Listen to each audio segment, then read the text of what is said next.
il me semble, de pilules régulières, et puis bien sûr pour les médecins généralistes, qui est mon domaine de travail.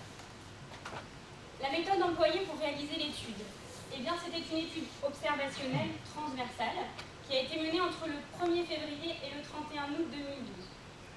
Nous avons contacté tous les délivreurs de pilules du lendemain, c'est-à-dire les pharmaciens, les infirmiers scolaires et les plannings familiaux, pour savoir s'ils acceptaient de participer.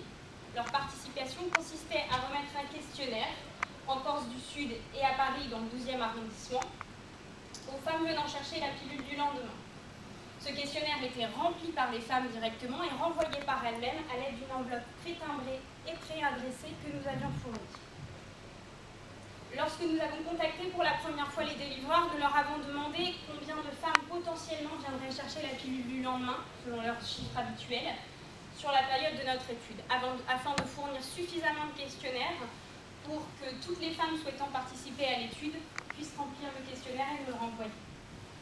À la fin de l'étude, en septembre 2012, nous avons recontacté la totalité des délivreurs, afin de connaître 3 données. La première, savoir s'ils avaient effectivement participé à l'étude.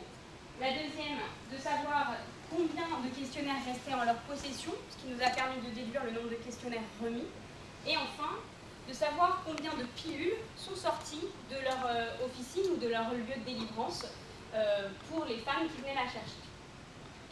Avec toutes ces données et les résultats des questionnaires, nous avons pratiqué une analyse statistique grâce au logiciel R.